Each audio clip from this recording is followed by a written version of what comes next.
Nah, kalau kita melihat konteks Palestina, ini kan sebenarnya hanyalah, ini Bung Hilman kan orang kesehatan ya, hanyalah sifatnya simptomatik ya. Gejala dari sebuah akar masalah yang Akar penyakit terjadi. yang itu belum hilang. Akar penyakit apa itu? Kegagalan dunia saat ini untuk menciptakan kondisi damai dan mencegah terjadinya kekerasan yang terus-menerus berulang.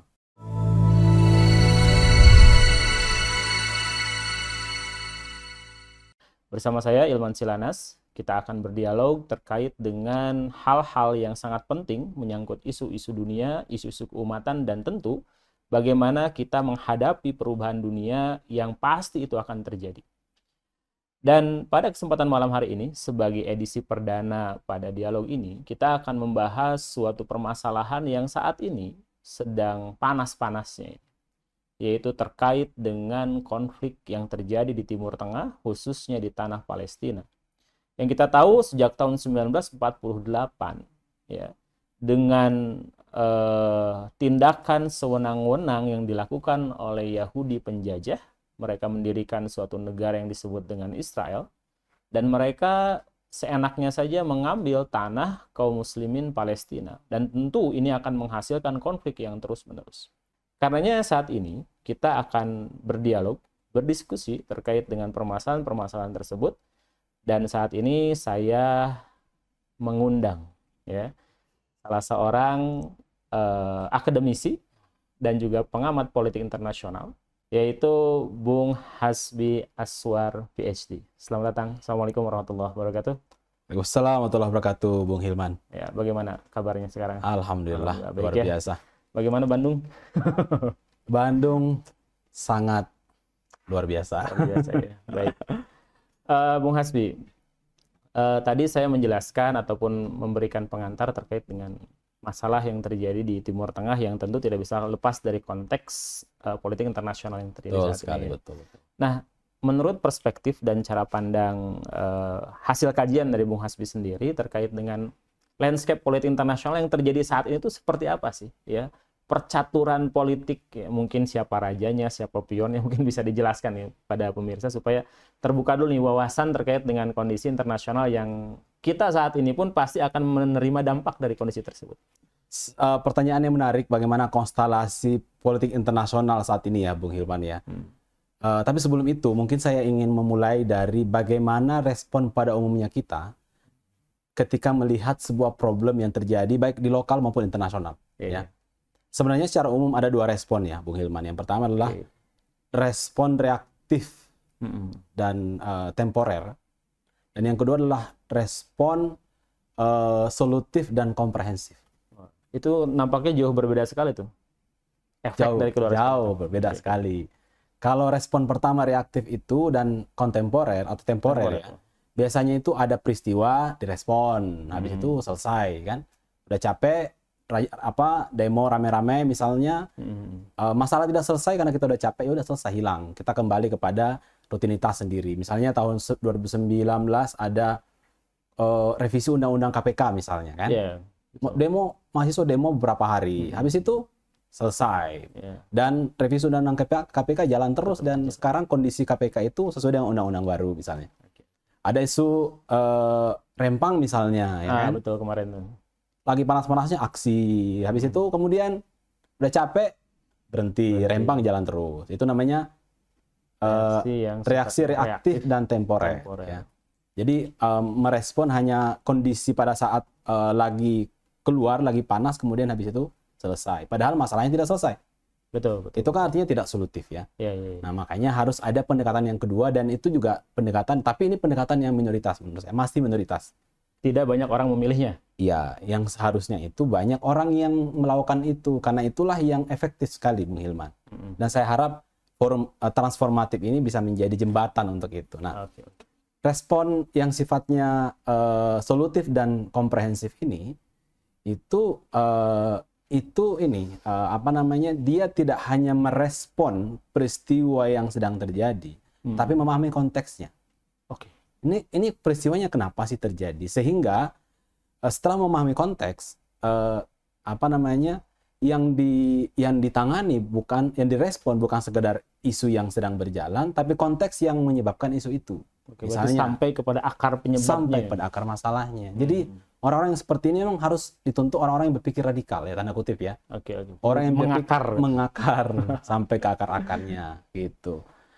Nah, sama dengan ini respon seperti ini terjadi baik di level domestik maupun di level internasional. Nah, kita bicara mengenai Palestina. Masalah Palestina ini kan terjadi bukan hanya rutin 2 tahun sekali. Iya betul. Tapi ini terjadi setiap hari. Tapi kok kita itu baru teriak-teriak. Nah, ini menjadi kritik juga nih kepada respon yang tadi respon yang yang sifatnya reaktif dan temporer, karena kita baru mengangkat isu Palestina lagi pada saat ada pembunuhan besar-besaran gitu. Iya betul. Saya kan mengikuti satu akun di Twitter ya yang memberitakan Palestina setiap harinya. Memang terjadi pembunuhan setiap hari, terjadi perampasan tanah, terjadi pelanggaran hak-hak masyarakat sipil di Palestina oleh tentara Israel. Dan itu terjadi setiap hari dan setiap hari update. Nah, mungkin pada saat ini gitu ya, dengan adanya serangan Hamas lalu reaksi balik itu yang menjadikan seakan-akan konflik ini baru gitu. Nah, itu dia. Ini jadi masalah. Makanya banyak yang banyak termakan propaganda. Israel mengatakan kita merespon Hamas, teror Hamas, makanya kita melawan. Padahal yang memprovokasi itu kan setiap hari Israel. Gitu kan. Betul. Kenapa? Nah, itu kan menjadi persoalan ketika kita hanya reaktif dan temporer tadi. Kita jadi tidak paham konteks sehingga kita akhirnya baru teriak-teriak, baru teriak-teriak boykot, baru teriak-teriak kirim ini dan kirim itu misalnya pada saat terjadi pembunuhan besar-besaran. Sehingga setelah selesai perang ini, kita kembali ke tempat kita masing-masing dan diam saja. Dan kejadian berulang lagi. Setiap hari tanah Israel semakin luas, umat Islam dibunuh, perempuan itu ditembakin, ibu-ibu ditendangin, anak kecil itu ditembakin. Nah, oleh karena itu Bung Hilman, menurut saya perspektif yang harus kita angkat itu adalah perspektif yang kedua. Perspektif solutif dan komprehensif tadi. Nah, kalau kita melihat konteks Palestina, ini kan sebenarnya hanyalah, ini Bung Hilman kan orang kesehatan ya, hanyalah sifatnya simptomatik ya. Gejala dari sebuah akar masalah yang terjadi. Penyakit yang itu belum hilang. Akar penyakit apa itu? Kegagalan dunia saat ini untuk menciptakan kondisi damai dan mencegah terjadinya kekerasan yang terus-menerus berulang. Oke.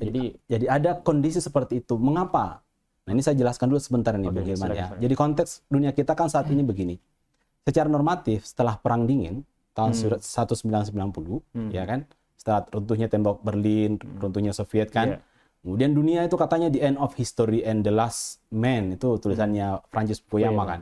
Dia mengatakan ketika demokrasi sudah merajalela, ketika pasar bebas sudah merajalela, sudah dominan, maka kita akan hidup dalam suasana damai. Karena kalau kita teknologi sudah canggih, kita kan udah saling berinteraksi secara erat ya, nggak akan mungkin ada konflik lagi. Nasionalisme itu sudah hilang. Yang ada adalah masyarakat global kan. Ada organisasi internasional tempat menyelesaikan konflik misalnya. Ada demokrasi di mana negara-negara itu cenderung akan memprioritaskan kepentingan publik. Karena akan ada publik yang selalu mengontrol kan.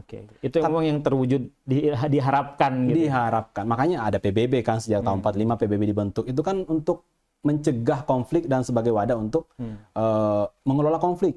Gitu, supaya kalau ada masalah dibicarakan di PBB. Tapi apa yang terjadi? Ya pasca Perang Dingin ternyata yang dominan dalam perpolitikan dunia itu adalah negara pemenang perang yang superpower. Seperti Amerika Serikat tentunya yang ada hari ini bersama koalisi-koalisinya gitu. PBB akhirnya dari banyak kritik, PBB walaupun lahir dari rahim liberalisme, tapi sangat tidak liberal. Hanya 5 negara kan yang penentu nasib PBB, bahkan penentu nasib dunia. Yang ada di Dewan Keamanan. Dewan Keamanan. Dan mereka-mereka itulah yang saling bersaing satu sama lain untuk saling bergesekan merebut kekuasaan gitu. Nah, pas Cina misalnya mendukung sebuah negara atau melakukan kezaliman, siapa yang bisa memberikan sanksi kepada Cina kan? Gitu. Atau Amerika juga nggak mau gitu, nggak peduli karena Amerika juga punya hubungan ketergantungan ekonomi terhadap Cina gitu misalnya. Jadi itu saya teringat di flashback peristiwa perang Irak gitu ya. Iya. Di mana Amerika mengambil keputusan sendiri, belum ada resolusi PBB, tapi dia langsung menyerang Irak tanpa persetujuan dunia. Betul. Dan dia enjoy saja dan tidak ada yang bisa mencegah itu semua. Ya. Nah, logikanya di situ, Bung Hilman. Ternyata secara normatif narasi-narasi kebebasan itu ternyata menjadi mitos. Karena ternyata yang kita lihat jelas hari ini, dunia kita itu di bawah dominasi rezim kekuasaan global yang sangat ideologis. Oke. Ya. Jadi kalau menurut Profesor Mearsheimer ya dalam sebuah artikel dia itu bound to fail. Jadi bagaimana liberalisme itu upaya untuk menyebarkan liberalisme itu akan gagal gitu. Berbalik arah menjadi kegagalan. Iya, dan dia menjelaskan di situ salah satu konsep ya bahwa rezim internasional itu selalu memiliki karakter dua ya kalau nggak salah. Yang satu adalah ideological order dan satu adalah agnostik. Ya. Jadi tatanan dunia yang dikuasai oleh negara superpower tanpa ideologi itu namanya agnostic order, dan ada ideological order di mana tatanan dunia yang dikuasai superpower dan memiliki ideologi. Kalau saat ini adalah yang pertama tadi, yang ideologi. Ideological order itu. Dan mereka memiliki ideologi liberal kapitalis dan satu sisi dominan secara militer. Dan itu yang akhirnya membuat dunia ini menjadi seperti ini karena Amerika negara kapitalis liberal ya, yang sangat pragmatis gitu. Bahasa-bahasa normatif itu hanya berlaku ketika sesuai dengan kepentingan Amerika. Hukum internasional dipakai ketika sesuai dengan kepentingan mereka. Bahkan dipakai untuk melegitimasi perangnya kan. Seperti misalnya menggunakan Israel itu layak untuk membela diri karena diperangi sesuai dengan hukum internasional ini gitu. Jadi hukum internasional atau nilai-nilai norma-norma yang mereka anggap luhur itu dilangkahi sendiri untuk kepentingan politik gitu. Dan sayangnya Bung Hilman, mereka yang dominan. Itu satu. Yang kedua jadi ada ideologi yang liberal kapitalis itu yang sangat materialistic oriented, sangat keduniaan, kepentingan material. Dan yang kedua adalah ada kekuasaan dominan yang menopang ideologi tersebut, yang membuat negara-negara lain itu tidak bisa berbuat apa-apa. Oke, jadi saya pernah dulu banyak pihak yang menuduh Amerika itu menggunakan standar ganda. Tapi justru yang terjadi hanya satu standar, yaitu kepentingan Amerika saja. Kepentingan Amerika. Baik. Jadi mitos standar ganda itu tidak ada. Jadi hanya ada satu standar, yaitu standar Amerika Serikat dengan kepentingan ekonomi dan politiknya. Seorang ilmuwan atau bisa dibilang moyangnya politik internasional ya, namanya Hans J. Morgenthau, seorang Yahudi yang lari ke Amerika yang karena dibantai dari Jerman, membuat sebuah buku Politics Among Nations. Dia mengatakan begini, moralitas dalam politik itu artinya adalah politik dikatakan moral itu ketika kita mendapatkan apa yang kita inginkan apapun caranya. Itu moralnya. Itu moralitas menurut Hans J. Morgenthau.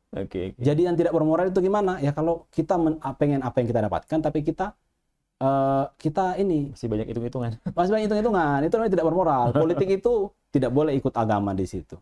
Nah itu yang membuat dunia rusak, Bung Hilman. Karena akhirnya yang seharusnya menjadi polisi dunia itu tidak menjalankan tugasnya yang seharusnya karena ideologi yang mereka miliki. Makanya kenapa Xinjiang, Muslim Xinjiang itu dibantai seperti itu, Rohingya dibantai seperti itu, kemudian Palestina dibiarkan berlarut-larut seperti itu. Di India juga sama hari-hari ini. Padahal India itu dengan Amerika kan sekutu utama di wilayah Asia Selatan gitu. Kenapa? Karena sistem dunia satu yang didominasi oleh kekuatan yang unilateral yang superpower. Yang kedua adalah dengan ideologi yang materialistik. Nah, itu yang menjadi akar masalah gitu. Jadi mungkin masyarakat dunia pun sudah bisa merasakan kondisi itu ya, di mana terjadi unipolaritas, di mana kekuasaan dunia berpusat di Amerika. Dan nah ini saya mau menarik juga nih sebelum masuk ke konflik masalah Palestina itu. Apa yang dilakukan Rusia gitu ya dan juga Cina, gitu. Apakah itu menunjukkan kondisi kejengahan mereka gitu ya, terkait dengan betapa superpowernya Amerika ini sehingga mereka mencoba untuk melawan, ataukah memang mereka sama-sama saja sebenarnya punya kepentingan yang sama dengan Amerika, ataukah memang mereka memiliki keinginan yang memang untuk menggeser dominasi Amerika itu sendiri? Ya, jadi Rusia dan Cina itu kan ini ya, dalam istilah sekarang itu emerging power. Kalau Amerika itu status quo power gitu.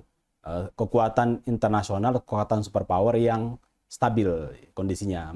Amerika sudah dominan di mana-mana kan. Militernya udah di mana-mana, kerjasama politiknya, strategisnya di mana-mana kan. Di Asia Timur sudah ada Jepang, Korea Selatan. kemudian di Asia Pasifik lah gitu. Amerika udah dominan di mana-mana gitu dengan kerjasama ekonomi, militer dan seterusnya. Jadi dunia ini tidak ada satupun jengkal tanah yang di mana Amerika tidak punya pengaruh, itulah istilahnya. Nah, Cina dan Rusia akan menjadi emerging. Nah, masalahnya dalam politik internasional itu sebuah negara yang emerging otomatis itu kan pengaruhnya akan semakin meluas juga. Betul. Dan kalau pengaruhnya semakin meluas, negara status quo itu akan berkurang. Nah, ya sama lah kayak kita punya tanah kan. Kita punya tanah nih. Punya tanah 100 meter gitu. Kita berebut ke tanah kan, kita saingan. Semakin besar tanah saya, maka akan semakin kecil tanah Anda gitu. Karena jadi, dunia segitu-gitunya. segitu-gitunya. Makanya terjadilah perang Ukraina gitu. Karena Amerika tidak ingin Rusia menjadi negara yang meningkat terus. Makanya pasca perang dingin NATO kan meluas ekspansi sampai ke Eropa Timur, Latvia, Lituania sampai terakhir Ukraina. Makanya Rusia mengatakan kami itu terprovokasi dan kami membela diri dengan cara mencegah NATO untuk masuk ke kami. Itu legitimasinya Rusia. Jadi secara politik seperti itu, ada negara yang emerging dan ada negara yang terancam. Negara yang terancam inilah yang melakukan berbagai macam provokasi gitu. Amerika bahkan menggunakan dan menunggangi isu Xinjiang untuk menghantam Cina. Makanya disitulah Amerika berupaya mendekat ke dunia Islam, ya kan? Tapi di sisi yang lain, Cina juga berupaya mendekat ke dunia Islam dengan cara apa? Belt and Road. Jadi dari level politik internasional seperti itu. Cuman Cina dan Rusia ini kan, walaupun ketika mereka menjadi negara superpower, mereka nggak punya ideologi ya. Mereka landasannya ideologi kapitalisme juga gitu, gaya permainan mereka. Jadi seandainya pun mereka menjadi negara superpower, itu jadi agnostik order jadinya, karena mereka nggak punya kepentingan ideologi. Cina itu kan mau Anda negara demokrasi, ya negara otoriter, saya nggak urus, yang penting investasi saya masuk kan. Kalau Amerika enggak kan. Amerika ketika memasukkan investasi di bawah HAM-nya kan. Di bawah juga pemikiran-pemikirannya, kebebasan, demokrasi dan sebagainya. Karakter ideologisnya begitu. Setiap mereka terlepas mereka itu double standar atau tidak gitu. Terlepas itu dipakai kepentingan politik atau tidak, negara ideologis punya karakter yang seperti itu gitu. Jadi sedikit Bung Hilman. Makanya kalau Cina dan Rusia itu naik, ya itu masih dalam konteks pertarungan negara-negara yang dalam level pragmatisme atau oportunis gitu. Jadi kalau dia mengatakan nanti Cina itu akan menggantikan Amerika dan membuat dunia menjadi lebih baik karena dalam perspektif negara non Barat gitu ya. Ya saya rasa beberapa peristiwa hari-hari terakhir juga ternyata Cina juga tidak sama imperialisnya dengan Amerika. Di Sri Lanka kasih utang banyak-banyak dengan bunga yang tinggi. Di Indonesia misalnya dengan menggunakan kesempatan investasi dengan ini itu, tapi utang Indonesia juga semakin meningkat dan berbagai macam kesepakatan-kesepakatan di sana. Rusia juga sama saya kira. Gitu.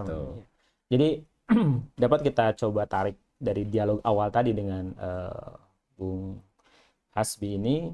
Jadi dunia ini sekarang ini dalam lingkup kekuasaan global yang berpusat di Amerika, dan Amerika ini memiliki suatu kepentingan ideologi. Tidak hanya kepentingan ekonomi, tapi memiliki kepentingan ideologi di mana mereka menyebarkan pula seperangkat pemikiran, pemahaman tentang kehidupan, aturan-aturan ya, sehingga dunia bisa didikte oleh dia untuk arahnya kemana, ya, perubahan-perubahan standar itu yang terjadi.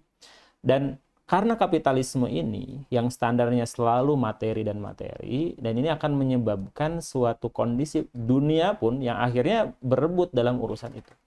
Dan ini kita bisa saksikan konflik yang terjadi tidak jauh dari urusan-urusan demikian.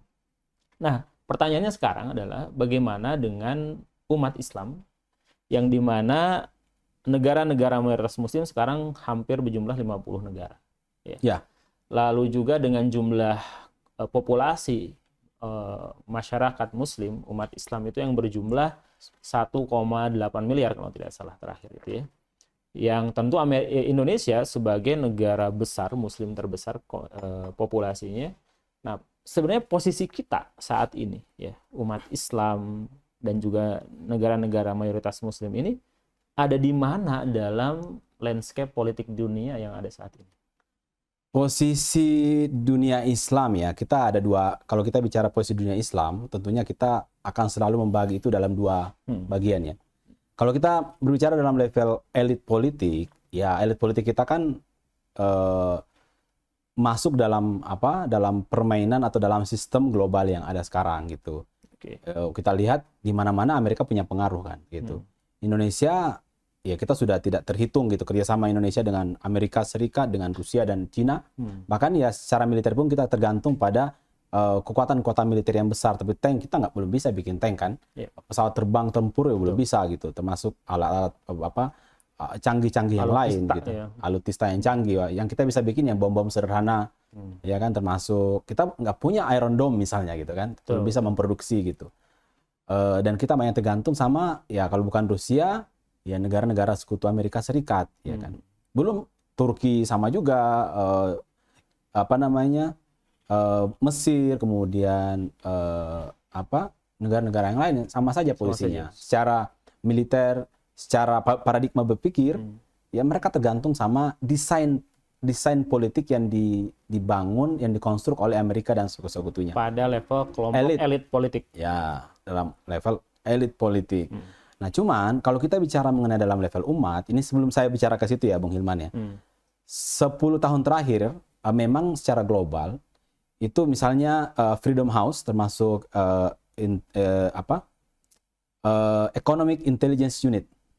Jadi, di Economist itu dia punya kayak lembaga riset gitu kira-kira yang rutin membuat publikasi-publikasi riset.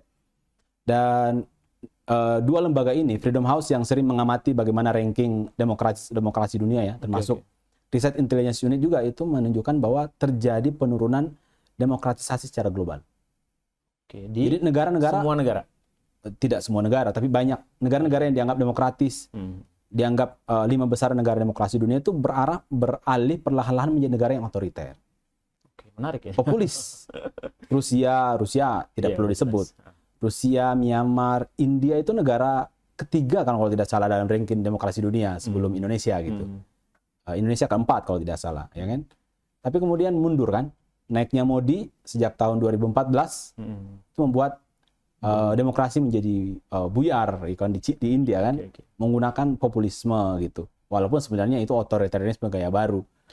Terus Indonesia juga sama dengan rezim Joko Widodo juga dianggap mengurangi level demokrasi Indonesia. Nah, di Eropa juga sama. Di Eropa kan yang lagi marak-maraknya itu gerakan-gerakan sayap kanan yang sangat anti-imigran, sangat anti-muslim, konservatif, gitu. Konservatif, anti globalisasi mereka, anti liberalisme, gitu. Di Amerika juga sama. Donald Trump, makanya Donald Trump yang membuat Donald Trump terpilih kan Make America Great Again. Itu sebenarnya narasi nasionalistik sekali itu. Anti terhadap serbuan-serbuan ekonomi dari Cina ya kan, imigran, karena kondisi Amerika terpuruk, tingkat kesenjangan sosial semakin tinggi sehingga Trump dianggap sebagai pemimpin yang sangat tidak liberal, yang sangat looking inward, nasionalistik. Nah, itu terjadi juga di Eropa. Nah, kenapa muncul gerakan-gerakan sayap kanan yang nasionalistik? Karena ternyata gagasan-gagasan liberalistik globalisasi ternyata tidak menciptakan kesejahteraan terhadap masyarakat. Itu membuat masyarakat itu kecewa, lapangan kerja susah, kemudian biaya hidup semakin tinggi, rumah-rumah tinggi, harga barang-barang mahal dan seterusnya. Dan mereka karena kondisi mereka yang terpuruk, politisi-politisi itu memanfaatkan itu untuk kepentingan politiknya. Mereka mengatakan ini gara-gara imigran yang masuk yang membuat lapangan kerja kalian diambil. Akhirnya mereka marah sama imigran, diseranglah orang Asia, diseranglah orang Muslim. Nah, jadi ternyata yang membuat demokrasi itu menjadi memudar, ini juga ada di bukunya Daniel Ziblatt, Why Democracy Die itu kan. Daniel Ziblatt juga menjelaskan di situ sama temannya itu, dia bilang yang membuat demokrasi itu menurun karena ada faktor struktural yang membuat masyarakat menjadi semakin tidak percaya dengan demokrasi gitu. Itu di barat, makanya muncullah gerakan sayap kanan. Dunia Islam beda lagi. Dunia Islam itu yang muncul adalah semakin besarnya dukungan masyarakat terhadap syariah. Kalau di barat itu ya gerakan sayap kanan yang sangat nasionalistik. Kalau di Islam, di dunia Islam syariah. Dan itu yang kita lihat misalnya dalam Pew Research Center 2013 itu aspirasi syariah di dunia Islam itu tinggi. Misalnya Afghanistan 99%. Di Asia Tenggara 70% kan. Itu Timur Tengah juga sangat tinggi, di atas 50%. Dan itu akan semakin meningkat ketika masyarakat melihat negaranya, pemimpinnya, dan sistem yang diterapkan di negara mereka itu tidak menghasilkan apa-apa. Jadi secara alami mau tidak mau masyarakat akan menilai lingkungan tempat dia hidup, menilai sistem politik, menilai sistem kenegaraan, ya, dan dia akan bandingkan, ya, membandingkan antara kehidupan konsep yang ditawarkan dengan kehidupan dia, kan gitu. Betul sekali. Dan ternyata pada saat ada gap, ya, dan gampang sekali menyimpulkannya, oh, sistem ini nggak bisa memberikan saya apapun. Gitu. Nah, itu sama dengan Ikhwanul Muslimin itu kan sejak tahun 70-an itu kan diberangus habis-habisan. Tapi apa yang membuat Ikhwanul Muslimin mendapatkan suara mayoritas dan kemudian mengangkat Muhammad Mursi jadi seorang presiden? Itu karena itu sebenarnya dua hal, ya. Karena kekecewaan masyarakat terhadap rezim yang otoriter, yang lama, yang korup, yang membuat masyarakat miskin. Satu, dan yang kedua, mereka melihat Ikhwanul Muslimin yang bisa diharap. Masyarakat itu ketika melihat ada masalah, mereka pasti akan melihat siapa yang layak untuk menggantikan rezim-rezim ini. Nah, kondisi Palestina sekarang, Bung Hilman, itu menurut saya juga akan menjadi pemantik buat masyarakat. Satu, mereka semakin tidak percaya dengan sistem global, PBB. Iya, betul. Tidak percaya dengan masalah, kan? Tidak bisa nggak masalah. Ini di mana nih katanya seruan-seruan kalian katanya perdamaian dunia, itu kalian nggak bisa ngapa-ngapain. Bahkan pekerja-pekerja PBB dari yang UNHCR atau apa, mereka dibunuhin, PBB bisa ngapain? Ya gitu kan. Jadi ada distrust yang semakin meningkat. Satu, yang kedua adalah ada harapan perubahan. Ini kan sudah jutaan tuh demo di Timur Tengah tuh kan. Apa yang dilakukan oleh pemerintah mereka untuk menekan? Paling nunggu kebaikan Israel untuk berhenti, ya, habis itu barulah berbondong-bondong ngirim makanan. Ya apa bedanya? Apa bedanya dengan kondisi sebelum-sebelumnya? Satu. Terus ngapain jadi pemerintah? Ngapain punya tentara? Kalau cuma level kemampuan mereka sama dengan publik mereka sendiri, kan? Kalau publik nggak ikut perang ya wajar. Iya. Publik itu tidak didesain untuk perang gitu. Publik hanya mengecam. Hanya mengecam. Kalau negara yang punya senjata, terus nggak memanfaatkan senjatanya secara efektif untuk menghentikan segala macam kekerasan, terus ngapain memimpin, kan? Ya sudah, jadi sipil aja udah. Gantikan yang lain yang lebih militan, yang lebih punya kepemimpinan. Nah, saya kira masyarakat akan selalu menilai itu. Sama dengan di Eropa. Karena mereka melihat pemimpin liberal tidak menjadi solusi, diganti dengan pemimpin yang sayap kanan yang walaupun ternyata juga jelek, ya, karena mereka cuma mengeksploitasi keresahan publik untuk kepentingan politik mereka. Karena sama aja, kan? Yeah. Malah jadinya membuat orang menjadi terpecah dan saling membunuh. Itu yang terjadi di Eropa, kan? Itu meningkatkan kebencian kepada imigran, kepada muslim. Akhirnya apa? Terjadi teror kepada muslim. Jadi terorisme berubah sekarang. Jadi teror. Kalau dulu isunya itu teror orang Islam kepada non-Islam, sekarang sebaliknya. Wah, teror kepada muslim itu tinggi sekali. Lebih tinggi, kan? Ya? Cuman itu tidak dibingkai sebagai teror. Ya kan? Karena ada sebuah istilah di barat itu, di media barat tidak tertarik ketika muslim itu menjadi sasaran tembak. Yang menarik itu ketika muslim yang megang pelatuk, itu baru menarik. Okay. Gitu. Nah, dengan kondisi sekarang, kembali ke konsep awal tadi, ya, di mana cara pandang masyarakat terkait dengan masalah itu ada yang reaktif dan temporer, dan juga ada yang solutif dan komprehensif, gitu ya. Nah, nampaknya isu Palestina yang bertahun-tahun dari 1948 hingga saat ini, gitu ya, ini seharusnya masyarakat sudah mulai bisa nge-switch nih, ya, bahwasannya apa yang selama ini dilakukan terus-menerus, ya, dengan konteks format sampai OKI itu kan didirikan kalau tidak salah, ya. OKI didirikan merespon pembakaran Masjidil Aqsa, kan? Betul. Dan sampai sekarang OKI itu ada, tidak sampai bisa membuat Palestina itu merdeka, dan malah yang terjadi wilayah Palestina terus mengecil, dan ujung-ujungnya Yerusalem pun dicaplok juga oleh Yahudi, kan gitu, ya. Nah, artinya untuk apa OKI tersebut? Untuk apa ada negara-negara yang pemimpin-pemimpinnya muslim ini, gitu kan? Itu akan menjadi pikiran-pikiran masyarakat itu. Iya. Kan mereka kan simpel berpikirnya, ya. Nggak perlu analisis mendalam, kan orang paham. Ini Anda gagal, Anda tidak bisa menciptakan kedamaian, Anda gagal. Tidak perlu jadi profesor untuk bisa memahami itu, simpel sekali. Betul. Betul. Ini jadi apa? Pemikiran yang sederhana, gitu kan? Melihat, yang penting mampu untuk melihat masalah secara jernih, gitu ya. Dan terbebas dari tendensi apapun, ya. Melihat dengan kondisi seperti ini menunjukkan bahwasannya ada kegagalan sistem dunia dalam menciptakan keadilan yang diharapkan. Saya tidak bicara dulu kedamaian lah, kita bicara dulu keadilan. Nggak akan mungkin tuh ada damai kalau misalnya ada satu pihak yang masih terzolimi. Betul, kan? Sekali. Nah, sekarang kan orang ingin misalnya Yahudi itu, Israel itu damai dengan Palestina. Bagaimana mungkin bisa tanah Palestina diambil secara tanpa hak dan sebagainya, kan gitu. Karena yang harus terwujud di sana kan keadilan. Betul. Tinggal bagi konsep keadilan mana yang akan kita pilih. Iya. Nah, menarik juga nih. Jadi seharusnya politik dunia Islam itu harusnya seperti apa nih? Ya, terutama Indonesia, yang kita konteks Indonesia, sehingga nanti publik Indonesia pun akan bisa paham bahwasannya solusi komprehensif yang dia solutif dan akan memberikan satu manfaat jangka panjang untuk umat Islam, ya. Ini paradigma berpikir yang benarnya itu seperti apa nih? Kita mulai dari paradigmanya dulu deh, terkait dengan memandang masalah Palestina. Dan seharusnya kan ini juga jadi evaluasi nih bagi Indonesia sendiri yang menyatakan kemerdekaan adalah hak segala bangsa, lalu juga politik kita adalah bebas aktif gitu kan, dan selalu menyerukan mendukung kemerdekaan Palestina walaupun nggak merdeka-merdeka sampai saat ini gitu ya. Nah, jadi sebenarnya format politik luar negeri seperti apa yang harus diadopsi oleh negara-negara mayoritas Muslim ini, khususnya Indonesia, yang akan memberikan solusi yang komprehensif dan solutif kepada Palestina tersebut. Iya, saya ingin bicara tentang, karena kita bicara di awal tentang persoalan politik internasional ya. Jadi saya kira kalau dari awal kan kita bicara tentang kenapa dunia ini bermasalah. Bukan hanya Palestina ya, tapi juga dunia. Kenapa dunia bermasalah gitu.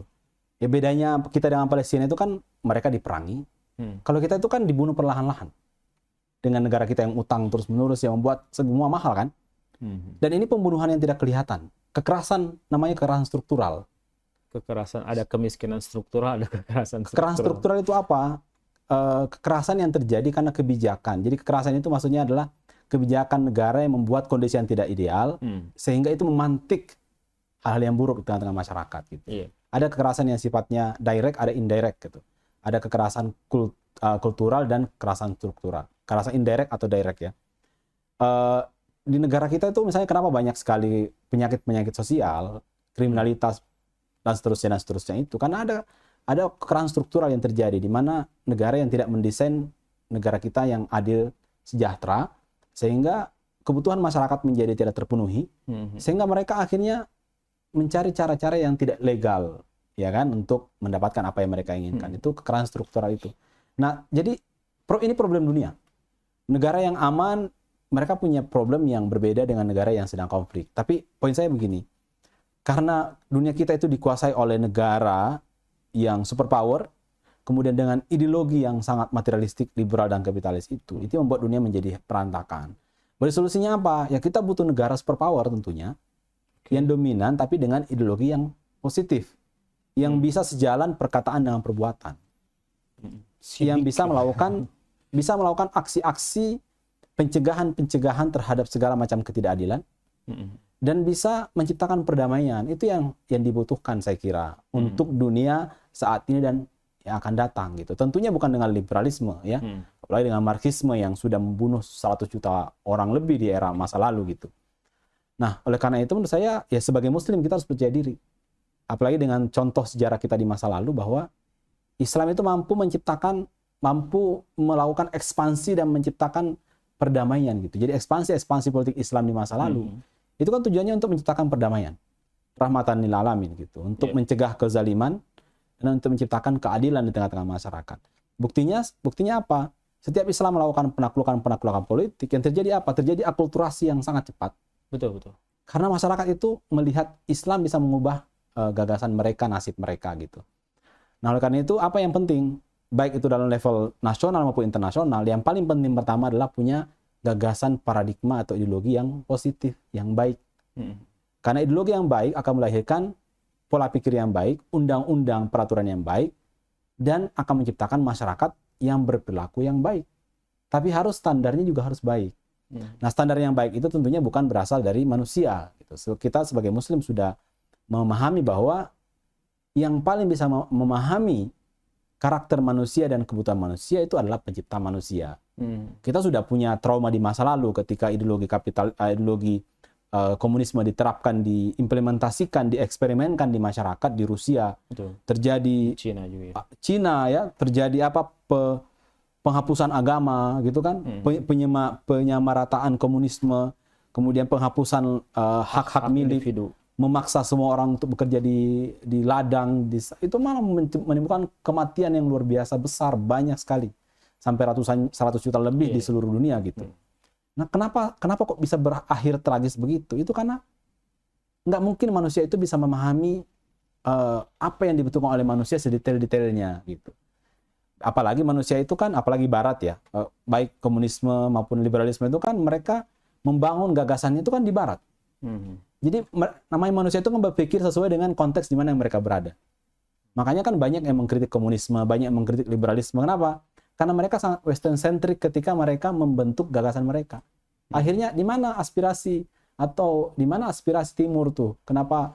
Itu jadinya kolonialisme gitu. Nah, kalau dalam Islam, konsep Islam saya kira tidak demikian. Dalam Islam itu karena yang menciptakan manusia yang membuat aturan sehingga tidak ada kepentingan manusia di sana dan tidak ada celah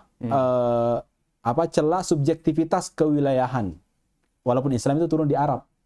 Betul. Tapi Islam bukan dibuat oleh orang Arab gitu. Bahasa Arab itu cuma medium saja untuk mengajarkan Islam kepada umat manusia, tapi itu sumbernya dari pencipta manusia. Jadi gagasan itu yang harus dimulai dulu. Negara juga sama, membangun negara yang positif, yang adil harus dimulai dari gagasan dulu. Apa nih bagaimana paradigma kita bernegara? Kemudian paradigma itu akan nanti melahirkan peraturan-peraturan dan konsep-konsep dalam bernegara. Kemudian nanti pemimpin yang memimpin itu pemimpin yang melaksanakan paradigma dan konsep-konsep serta aturan-aturan tersebut. Dan itu harus akhirnya menjadi kekuatan global. Karena Islam itu tidak mengajarkan negara yang individualistik, sejahtera sendiri, makmur sendiri. Itu harus diperluas, harus masyarakat di luar pun, baik itu mereka muslim ataupun non-muslim, itu harus merasakan keadilan dan kebaikan Islam. Baik, jadi saya lihat memang ini adalah pandangan yang sifatnya paradigmatik ya, sangat mendasar, asasiyah lah gitu ya. Yang kita lihat ini bisa menghasilkan perubahan yang komprehensif tadi ya, dan juga solusi yang mengakar. Dan kalau misalnya konsep sekarang nih dengan Palestina, di mana wilayah sekitar Palestina itu masih terikat dengan negara-negara bangsa gitu ya.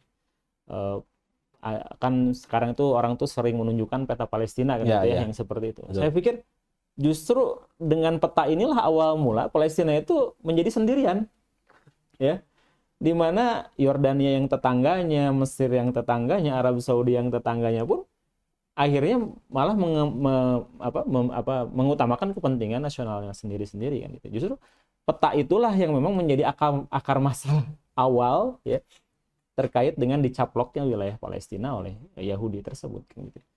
Nah, jadi nampaknya bukan format itu yang kita inginkan gitu, tapi format bagaimana Palestina itu dulu merdeka, bebas dari cengkraman Yahudi dengan apa kan gitu. Betul. Jadi saya ingin menyambung soal batas-batas negara itu kan dibentuk dalam perjanjian antara Inggris dan Prancis ya. Ini wilayah jajahan Inggris, wilayah dominasi Prancis di Timur Tengah gitu. Kemudian negara-negara Timur Tengah dimerdekakan, tapi tidak betul-betul dimerdekakan. Makanya ada istilah postkolonialisme atau dominasi pasca kemerdekaan. Dengan cara apa? Pendekatan ekonomi, bantuan-bantuan militer. Nah, kita kan sering mengatakan kenapa sih Mesir itu susah sekali membuka perbatasan sekarang ya di Gaza misalnya gitu. Ya takut sama Amerika, takut sama Israel kan. Karena tahun 78 perjanjian Camp David itu antara Anwar Sadat dengan Israel itu kan, setelah itu Mesir menjadi negara kedua mendapat bantuan militer dari Amerika Serikat setelah Israel. Turki juga sama, secara militer juga sangat tergantung sama Amerika Serikat misalnya. Kalau bukan Amerika ya paling ke Rusia gitu.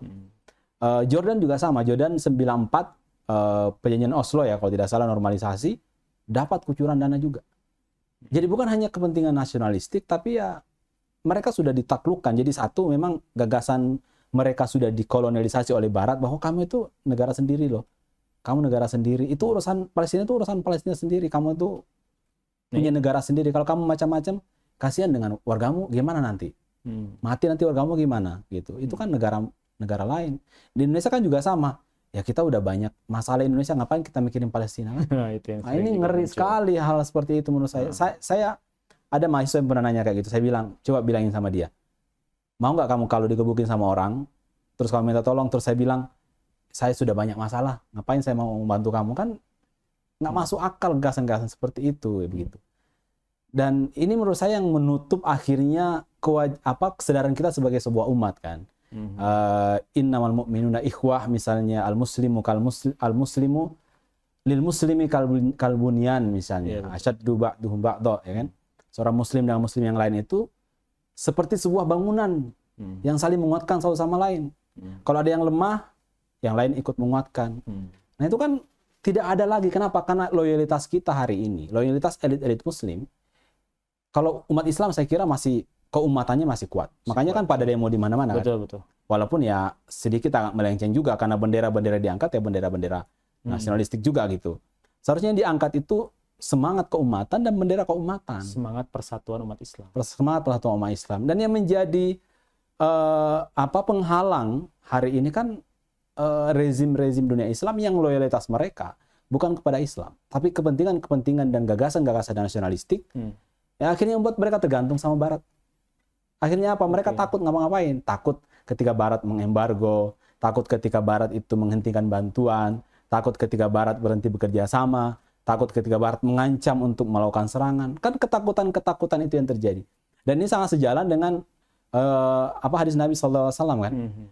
Di mana umat Islam itu seperti buih di lautan tapi diperebutkan oleh musuh-musuhnya gitu. Makanan yang di meja yang siap untuk betul. Para sahabat bertanya, kenapa ya Rasulullah pada waktu itu banyak sekali? Rasulullah mengatakan, karena ada dua penyakit, hubbud dunya wa karahiyatul maut. Sangat kapitalistik. Ini kan sebenarnya bahasa lain dari kapitalisme ya. Betul. Materialisme.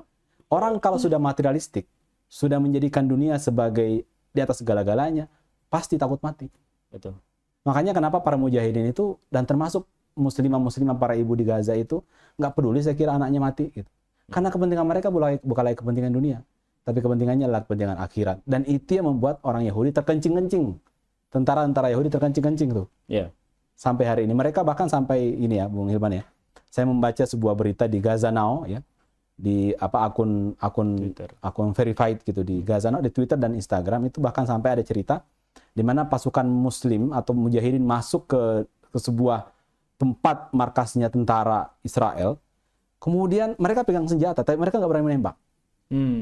Saking takutnya terkencing-kencing. Gitu, angkatan akhirnya begini, tapi mereka nggak berani menembak. Gitu.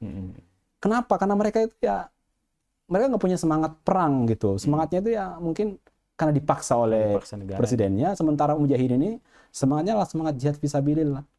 Jadi, semangat ini, frekuensi ini yang tidak ada di elit-elit kaum muslimin. Nah, seandainya itu ada, Bung Hilman, ini saya sekalian bagaimana memberikan solusi terhadap masalah Palestina ya. Seandainya elit-elit muslim itu memiliki frekuensi yang sama dengan para mujahidin, maka pendekatan yang pasti dilakukan untuk menghadapi masalah Israel adalah pendekatan hard approach. Nah, hard approach seperti apa? Satu, bisa mengirim pasukan, mengirim bala tentara untuk membebaskan Israel, termasuk strategi untuk menghalangi Amerika terlibat. Betul. Ya kan? Misalnya Saudi akhirnya mengusir semua pangkalan-pangkalan militer dan tentara-tentara Amerika yang ada di Timur Tengah. Qatar, tempatnya pangkalan militer diusir semua. Pergi gitu kan? Bisa seperti itu atau bisa ancaman kalau Amerika tidak menekan Israel atau tidak memerdekakan Palestina atau tidak hengkang dari Israel, maka Amerika dan dunia Islam putus hubungan sama sekali. Semua kerjasama kontraterorisme, kerjasama ekonomi, jalur perdagangan haram untuk Amerika. Itu Amerika pasti nangis darah. Tahun 73 saja perang Yom Kippur. Yom Kippur itu kan pada saat Arab Saudi dan negara OPEC itu mengembargo minyak ke Eropa dan Amerika kan pada krisis gitu. Itu ketika umat Islam masih punya kepedulian dan mau mengambil langkah tegas. Sekarang frekuensinya udah berbeda. Mujahidin frekuensinya masih akhirat dan perjuangan. Umat Islam, dunia Islam atau elit-elit ya, itu frekuensinya frekuensi duniawi gitu. Tapi kalau frekuensinya frekuensi jihad, akhirat dan solusi yang komprehensif dan solutif tadi, pendekatan yang dipakai militer atau pendekatan keras yang lain. Itu pemutusan hubungan diplomatik. Hard power dalam konteks militer, politik, ekonomi gitu ya. Betul. Karena tidak mungkin Amerika bisa masuk akses ke Israel tanpa melewati dunia Islam. Iya. Betul. Sekarang kalau dikasih jalan ya bisa masuk lah. Betul. Kalau dikasih tempat ya bisa masuk kan. Iya. Kalau umat Islam itu mengisolasi, itu kan dia di tengah-tengah kan.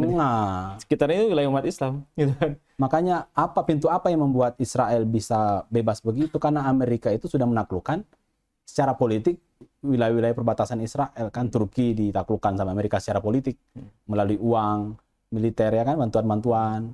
Yordan juga sama ya kan. Kemudian Mesir juga sama. Sampai ada pendapat dari salah seorang ulama Timur Tengah yang menyatakan bahwasannya Israel itu adalah bayang-bayang dari penguasa Arab. Artinya Israel itu nggak akan ada kalau si penguasa itu nggak ada. Ya. Betul. Bahkan ada yang mengatakan gini, Bung Ilman, Israel itu menjadi semacam termometernya Amerika di Timur Tengah atau Barat. Jadi kalau negara Arab itu semakin anti sama Israel, jadi Amerika tuh bisa melihat ini arah politiknya ini Kemana? Merugikan atau menguntungkan Amerika, itu bisa dilihat dari bagaimana sikap mereka terhadap Israel. Betul. Makanya Muhammad Mursi dikudetakan. Iya. Karena ada kecurigaan ini Mursi ini bisa jadi ini nih ancaman terhadap Israel. Walaupun Mursi katanya sudah surat menyurat kan, memperlihatkan itikat baik gitu. Tapi kelompok-kelompok Islam itu kan nggak dipercaya kan. Ini paling ada creeping revolution katanya, akan ada revolusi merangkak gitu. Jadi umat Islam ikut demokrasi saja, sangat moderat saja itu dicurigai gitu. Kenapa nggak sekalian Islam secara komprehensif gitu ya? Itu persoalan strategi mereka ya. Tapi bagi orang-orang Barat itu mereka nggak percaya sama, bahkan termasuk kelompok Muslim moderat sekalipun gitu. Tapi poin saya adalah kenapa Amerika itu cepat mengambil sikap terhadap kelompok-kelompok politik Islam walaupun mereka moderat?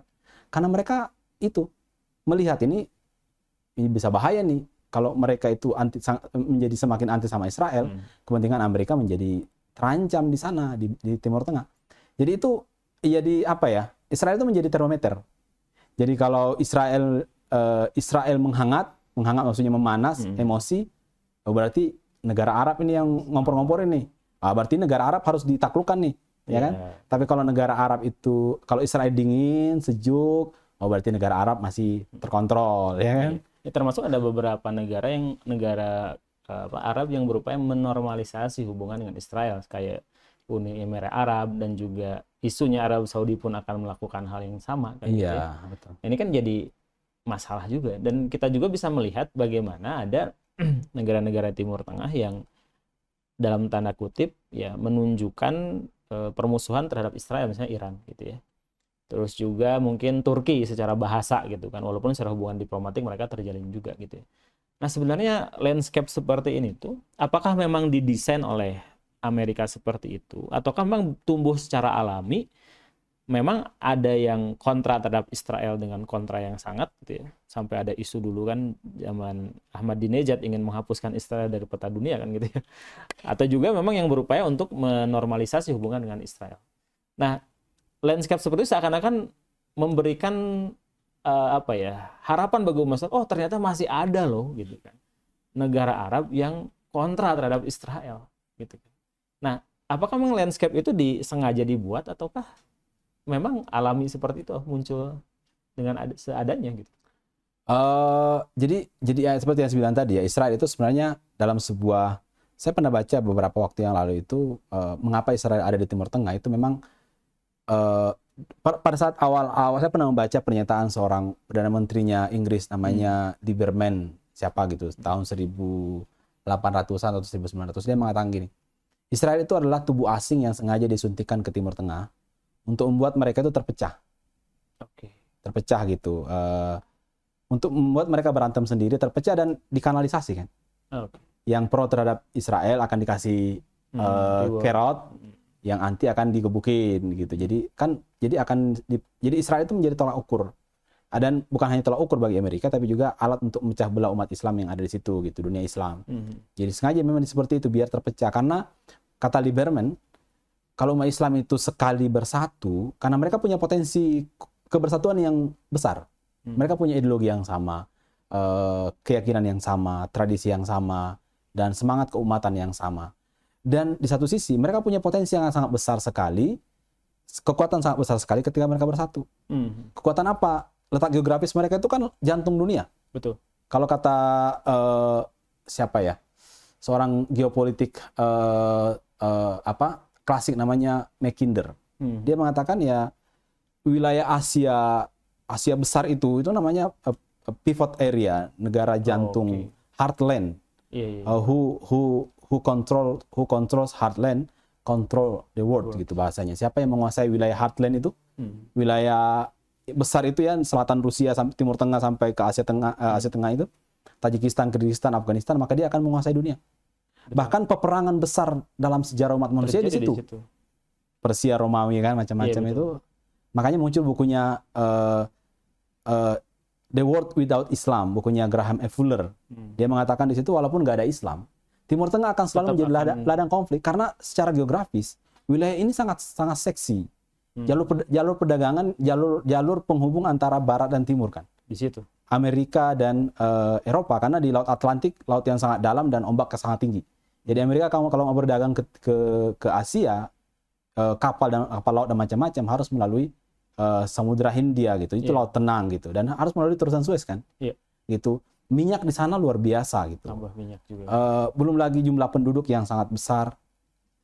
Pasar yang sangat besar, jalur darat, jalur laut. Kalau kita lihat juga Cina desain BRI juga sama kan? Sama ke situ. Belt and Road gitu, jalur darat dan laut. Makanya Amerika jadi kepanasan. Karena gitu. Nah, jadi apa yang saya ingin katakan bahwa negara-negara besar itu memang sangat ingin mengontrol Timur Tengah. Dan salah satu caranya adalah dengan cara menjadikan Israel sebagai pion di situ. Karena Israel itu negara yang sangat lemah sekali. Kenapa? Apa yang membuat mereka kuat? Karena $3 miliar kan setiap tahun dari Amerika Serikat. Luar biasa. Senjata ekonomi gitu. Jadi Israel itu ada untuk memecah belah umat Islam dan menjadi tolak ukur bagi Barat. Ini kita gerak, dia tinggal melihat ini siapa nih yang mulai anti nih. Kalau dia mulai anti dikebukin kayak Saddam Hussein kan. Itu dari perang Teluk 90 sampai 2003 itu kan salah satu dendamnya Amerika itu kan ingin menghilangkan pemimpin-pemimpin yang secara retoris anti-Israel. Kan itu kan bisa mengobarkan emosi masyarakat kan, kalau ada pemimpin yang anti-Israel. Betul. Nah kalau Iran itu, ya walaupun Iran itu anti-Israel misalnya, tapi kan dia sudah dikepung secara umum dari segi Syiah misalnya, tidak populer kan. Bisa digoreng isu Syiahnya. Jadi tidak akan populer gitu. Paling ya oleh sedikit kelompok-kelompok Syiah di beberapa wilayah Arab gitu. Yang kedua, Iran sudah dikepung oleh negara-negara yang dekat sama Amerika gitu. Bahkan dalam banyak kasus Iran juga memfasilitasi Amerika karena untuk kepentingan nasional seperti perang Afghanistan ya kan. Iran itu memberikan jalan buat Amerika untuk menaklukkan Afghanistan karena ada masalah juga antara Afghanistan dan Taliban misalnya. Jadi kepentingan nasionalistik juga pada akhirnya. Ada kepentingan seperti itu. Baik.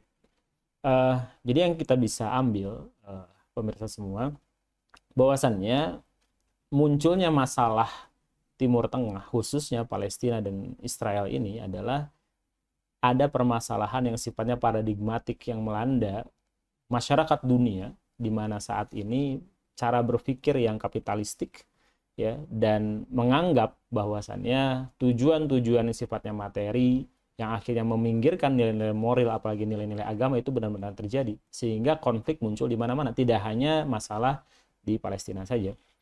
Lalu yang kedua adalah ada kelemahan sendiri dari tubuh umat Islam itu sendiri, yang dimana Palestina adalah bagian dari umat Islam secara keseluruhan, di mana umat Islam saat ini yang potensinya sangat besar, dengan militer kalau disatukan itu luar biasa besar sekali, dengan jumlah penduduk juga yang sangat luar biasa, dengan letak geografis negara-negara Muslim juga yang sangat strategis, ini memiliki kelemahan penyakit yang telah disuntikan, itu penyakit wahan kata Rasulullah, yang merupakan gambaran terkait dengan kondisi kapitalistik yang saat ini, yaitu cinta dunia dan takut akan kematian. Nah, sehingga mereka bersikap ya lebih mementingkan diri mereka sendiri dan lupa akan saudaranya di Palestina. Karena kita sering dengar ya seruan-seruan ibu-ibu, wanita-wanita Palestina, ya anak-anak Palestina yang mempertanyakan, ya, Ainal Arab, di mana orang-orang Arab? Ainal Muslimin, di mana kaum muslimin? Ya, dan itu adalah seruan yang keluar dari akidah mereka, keluar dari hati mereka, yang dimana mereka itu diajarkan sebagaimana kita diajarkan, yaitu apa? Umat Islam itu adalah bersaudara. Umat Islam itu adalah satu tubuh. Umat Islam itu adalah satu bangunan yang saling menguatkan. Lalu tiba-tiba ada bagian tubuh umat Islam yang terluka, kok yang lain tuh diam saja. Ya. Dan ternyata permasalahan umat Islam itu bukan pada umatnya. Karena umat Islam tentu kita sangat peduli dengan mereka. Karena kita ingin memberikan bantuan, kita mengecam, kita melakukan aksi massa, kita mendoakan mereka. Tapi ternyata permasalahan ada pada elit-elit politik yang dimana mereka sudah dikuasai oleh paradigma berpikir kapitalistik yang dimana mereka mengikuti apa yang diinginkan oleh negara imperialis barat, dalam hal ini adalah Amerika. Nah, ini adalah kondisi existing kita saat ini. Perubahannya gimana? Kita tidak mungkin ngambil komunisme, kita pun tidak mungkin lagi mengambil kapitalisme dengan segala kekacauan yang telah ditimbulkannya. Tapi kita harus kembali ke masa, ya, ke konsep di mana saat konsep itu diterapkan, Palestina bisa bebas. Palestina bisa damai dengan mewujudkan keadilan di sana. Dan tidak hanya untuk umat Islam, tapi juga Palestina pernah hidup tinggal 3 agama besar di sana dan ternyata damai, sejahtera, tidak ada konflik, ya. Yaitu pada saat umat Islam bersatu dan menerapkan syariat Islam. Ya. Ini adalah konsepsi yang seharusnya muncul sebagai bentuk solusi yang sifatnya komprehensif dan akan memberikan dampak jangka panjang bagi umat Islam, ya, khususnya di Palestina, dan bagi umat manusia khususnya di seluruh dunia. Dialog kita dengan Bung Hasbi Aswar saat ini setidaknya memberikan gambaran, ya, dan setidaknya pun memberikan sedikit pemantik untuk kita merubah pola pikir kita terkait permasalahan yang saat ini sedang dihadapi oleh umat Islam. Dan semoga dialog ini bermanfaat untuk kita semua, dan semoga kita bisa melakukan transformasi perubahan dari dunia yang penuh ketidakadilan dengan kapitalisme menuju dunia yang penuh dengan keadilan dengan penerapan syariat Islam secara kafah. Terima kasih Bung Hasbi Aswar atas dialognya. Luar biasa, kita mendapatkan ilmu yang sangat bermanfaat pada kesempatan kali ini. Sekian, terima kasih saya ucapkan kepada pemirsa semua. Kita akan bertemu di dialog transformasi di edisi-edisi selanjutnya. Sekian, Assalamualaikum warahmatullahi wabarakatuh.